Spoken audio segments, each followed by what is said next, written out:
बिस्मिल्लाहिर्रहमानिर्रहीम। ख़ातिन-ओ-हज़रात, मैं हूँ अख्तर अब्बास और आप सबको अस्सलाम वालेकुम। पिछले दिनों कनाडा से एक फ़ोन आया और मेहरबान सी खातून ने अपने बेटे के बारे में बड़ी मज़े की बात बताई। वैसे तो वो चाह रही थी कि उनके बेटे का रिश्ता किसी बहुत अच्छी जगह पे किसी ऐसी बेटी से हो कि जिनका ख़ानदान भी बहुत अच्छा हो, दीनदार भी हो और उनके ख़ानदान सारा एडजस्ट हो सके।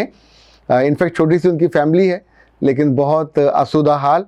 वो कह रहे थे कि हमें कोई जहेज़ वगैरह तो बिल्कुल नहीं चाहिए, लेकिन बच्ची हमें ऐसे चाहिए कि जो आके हमारे ख़ानदान का ऐसे हिस्सा बने जैसे दूध में शक्कर घुल मिल जाती है। ओके, इसमें तो तफसील से हम बात बाद में करेंगे। उस बच्चे की उम्र वैसे 26 साल है। तो मैंने उनसे पूछा उस बच्चे की ख़ास बात बताइए। तो उन्होंने जो बात बताई मुझे इशफाक से बहुत याद आए। फिर जब मैं लाहौर आया, बहावलपुर से शिफ्ट हुआ और यूनिवर्सिटी में उस वक्त पढ़ रहा था, तो गुलबर्ग जाने का इत्तेफाक हुआ। तो उन दोनों बाबरा शरीफ का बहुत नाम था, यानी पाकिस्तान की टॉप की हीरोइन थी।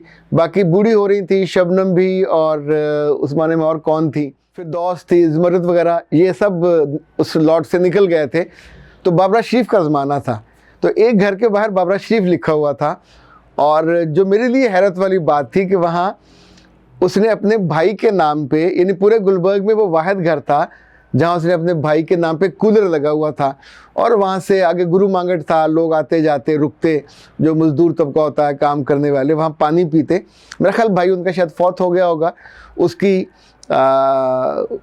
क्या कहना चाहिए, सदका जारिया के तौर पे उसने लगाया हुआ था। मुझे खुशगवार हैरत हुई कि फ़िल्म इंडस्ट्री में एक काम करने वाली जो लड़की है वो भी अपने ज़ाहिर जो उसके महबूब होते हैं, प्यारे होते हैं, उनके लिए नेकी का कोई ना कोई सामान करती है। दूसरा वाक़या तब हुआ जब मेरी पहली 4 किताबें इकट्ठी शाया हुई और माल रोड पे शिज़ान होटल में उनकी तकरीब रूनुमाई हुई। तो जनाब इशफाक अहमद उसके मेहमान थे, मेहमान ख़ुसूसी। तो उन्होंने आदाब ज़िंदगी के बारे में, ये माशाल्लाह वो किताब है जो अब तक 1.25 लाख की तादाद में शाया हो चुकी है।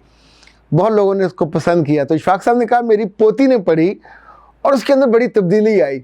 अच्छा, कुछ चीज़ें उन्होंने मुझे वहाँ मजाक भी की और उसके बारे में हल्का फुल्का, जैसे आप चूंठी काटते हैं, चूंडी काटते हैं ना जी। तो उन्होंने कहा कि मेरी पोती ने किताब पढ़ने के बाद ये किया कि चूँकि मेरे घर में डाकिया रोज़ आता, सख्त धूप होती है, तो उन्होंने एक रोज़ ना नौरस का या रूह अफ़ज़ा का पूरा जो जग भर के वहाँ उसको वॉचमैन को दिया। उनके घर के गेट पे वॉचमैन बैठा होता था कि जब डाकिया आए, डाकिया अंकल, पोस्टमैन अंकल, तो उनको दे दीजिएगा और साथ ये कहिएगा कि आप चूँकि हमारे लिए बड़ी खिदमत करते हो तो ये हमारी तरफ से आपके लिए।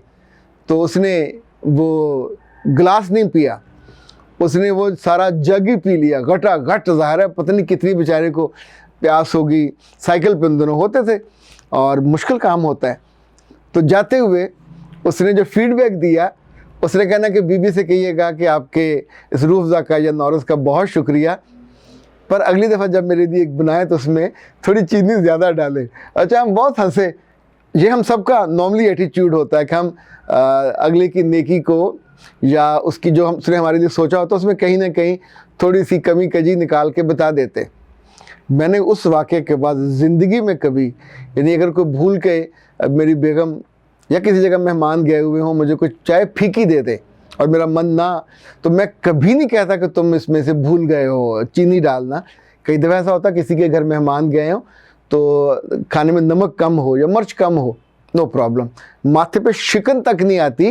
भाई जो उसने किया, आप उसकी तारीफ़ अगर नहीं कर सकते तो कम से कम बदतारीफ़ी तो नहीं करनी चाहिए।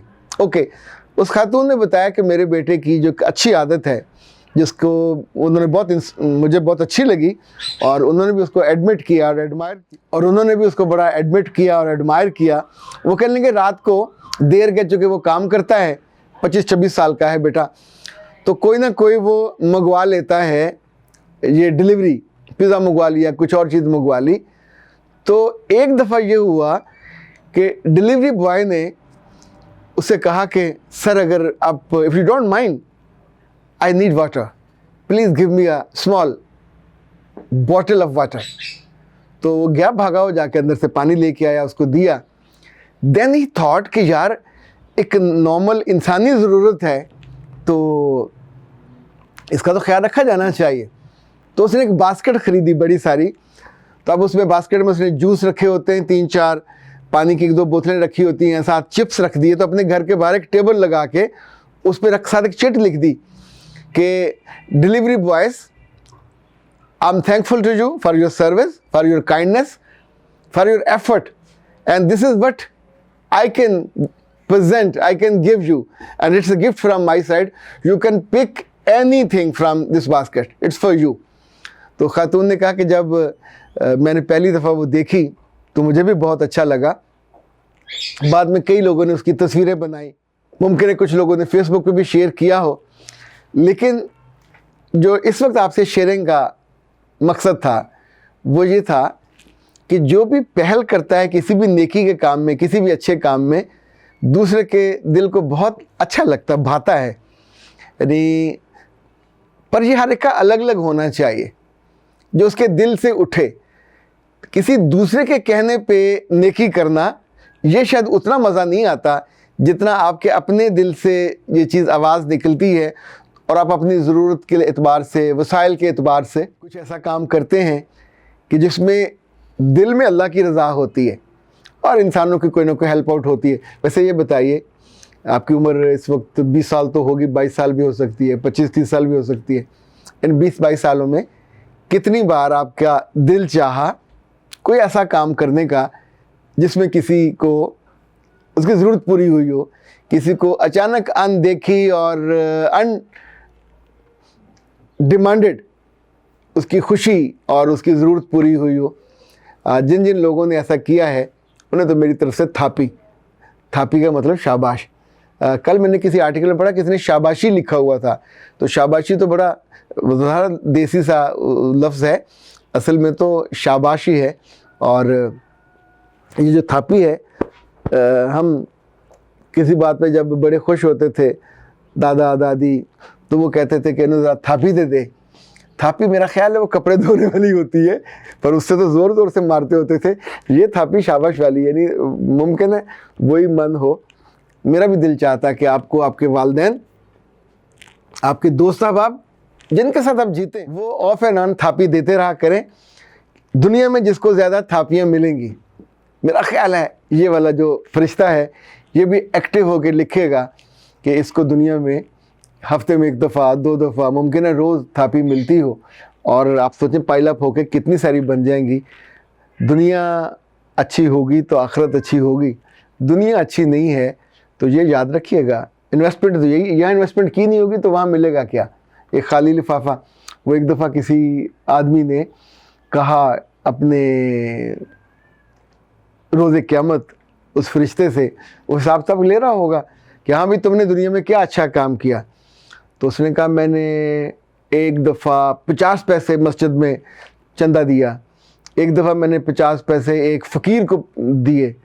फिर उसने बहुत ज़ोर लगाया, गौर किया। उनके एक दफ़ा मैं कहीं जा रहा था तो मैंने कोई फ़कीर बच्चा देखा था, उसको मैंने 50 पैसे दिए थे।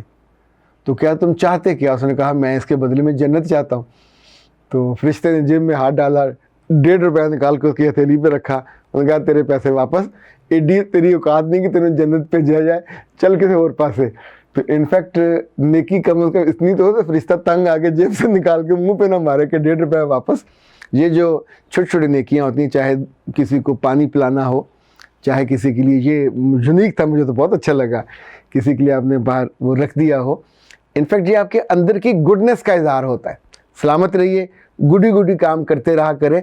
छोटी छोटी नेकियां और छोटी छोटी बुराइयां ये इनफैक्ट एक बहुत खूबसूरत शख्सियत भी बना देती है और एक बदतर शख्सियत भी बना देती है। इनफैक्ट दोनों के बीच में डिफरेंस रहना चाहिए। ये छोटी छोटी नेकियां इतना बड़ा आपको बना दें और गलतियां कोताहियां इतनी छोटी हो जाएं कि फिर महसूस भी ना हो। सलामत रहिए, आबाद रहिए, शाद रहिए और ये नेकियां करते रहिए। अख्तर अब्बास को दीजिए इजाज़त। अस्सलाम वालेकुम।